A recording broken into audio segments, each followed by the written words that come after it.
தமிழகத்தில் கடந்த ஒரு வாரத்தில் மட்டும் 20க்கும் அதிகமான படுகொலைச் சம்பவங்கள் அடுத்தடுத்து அரங்கேறியிருக்கின்றன.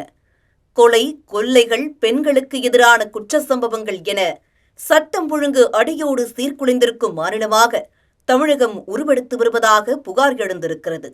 அதோடு டாஸ்மாக் நிர்வாகத்தில் நடைபெற்றிருக்கும் 1000 கோடி ரூபாய் ஊழல் திமுக அரசு மீதான பொதுமக்களின் நம்பிக்கையை முற்றிலுமாக இழக்கச் செய்திருக்கிறது. அரசு நிர்வாகத்தின் மீது பொதுமக்கள் மத்தியில் எழுந்திருக்கும் கொந்தளிப்பை திசை திருப்ப முன்னெடுக்கப்பட்ட இந்தி எதிர்ப்பு பிரச்சாரம் தோல்வியில் முடிவடைந்த நிலையில் கூட்டணி கட்சிகளை திரட்டி தொகுதி மறுசீரமைப்பை கையில் எடுத்திருக்கிறது திமுக அரசு.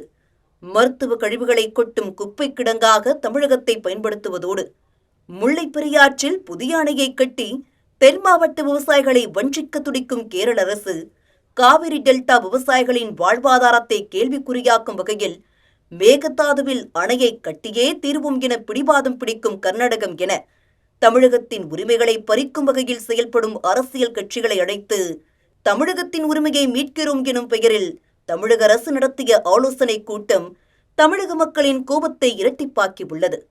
தேசிய அளவில் தொடர் தோல்வி, உட்கட்சி பூசல் என தொடர் பின்னடைவை சந்தித்து வரும் காங்கிரஸ் வகித்து வரும் இந்தியா கூட்டணியின் தலைமை பொறுப்பை கைப்பற்றவும் திமுக அரசு முயற்சி செய்து வருவதாக தகவல் வெளியாகியுள்ளது. தேசிய அளவிலான பிரச்சினைகளுக்கு முதல் ஆளாக குரல் கொடுப்பதும் சம்பந்தமில்லாத அண்டை மாநில பிரச்சினைகளில் தலையிடுவதும் என தமிழக முதல்வரின் அண்மைக்கால செயல்பாடுகள் அதனை உறுதிப்படுத்தும் வகையில் அமைந்துள்ளன. கடந்த நாடாளுமன்ற தேர்தலின் போது எதிர்க்கட்சிகளின் பிரதமர் வேட்பாளராக தன்னை முன்மொழிய வேண்டும் என திமுகவினர் பலர் வலியுறுத்திய நிலையில் தன் உயரம் தனக்கு தெரியும் என்ற துணையில் கடந்து சென்ற முதலமைச்சர் மு.க. ஸ்டாலின் தற்போதைய திமுக ஆட்சி மீதான ஊழல் மற்றும் முறைகேடு புகார்களை எதிர்கொள்ள தேசிய அளவில் முக்கிய தலைவராக விளம் வர முடிவு செய்துவிட்டதாக அரசியல் விமர்சகர்கள் கருத்து தெரிவித்துள்ளனர். தமிழகத்தில் திமுகவுடன் கூட்டணி வைத்திருப்பதைப் போலவே ஒவ்வொரு மாநிலத்திலும் அந்தந்த மாநில கட்சிகளுடன் இணைந்து செயல்படும் காங்கிரஸ் கட்சியை நம்பி இனியும் பயனில்லை என்பதை உணர்ந்துவிட்ட திமுக காங்கிரஸ் கட்சியை ஓரங்கட்டிவிட்டு தேசிய அளவில் எதிர்க்கட்சி அந்தஸ்தை தக்க வைப்பதற்கான முயற்சிகளிலும் இறங்கியிருப்பதாக கூறப்படுகிறது. மத்திய அரசின் தொகுதி மறுசீரமைப்புக்கு எதிராக தமிழக அரசு ஏற்பாடு செய்த ஆலோசனை கூட்டத்தில் தெலுங்கானா, பஞ்சாப் மற்றும் கேரள மாநில முதலமைச்சர்கள் பங்கேற்றனர்.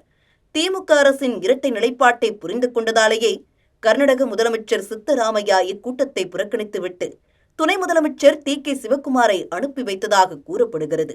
அதே போன்று இண்டி கூட்டணியின் தலைவராக விரும்பும் மம்தா பானர்ஜியும் ஸ்டாலினின் கூட்டத்தை புறக்கணித்து விட்டார். இதேபோல் பல்வேறு மாநில தலைவர்கள் தங்கள் சார்பாக பிரதிநிதிகளை மட்டுமே அனுப்பி வைத்து திமுகவின் தலைமையை ஆதரிக்க தயாராக இல்லை என்பதை மறைமுகமாக தெரிவித்துள்ளனர். தொகுதி சீரமைப்பில் தென்னிந்திய மாநிலங்களுக்கு ஒரு தொகுதி கூட குறையாது என மத்திய அமைச்சர் அமித்ஷாவே உறுதியளித்த பின்னரும் இது போன்ற ஒரு கூட்டத்தை நடத்தி தேசிய அளவில் தன்னை மிகப்பெரிய தலைவராக உயர்த்திக் கொள்ள நினைக்கும் முதலமைச்சர் மு.க. ஸ்டாலின் எண்ணம் ஈடேறுமா?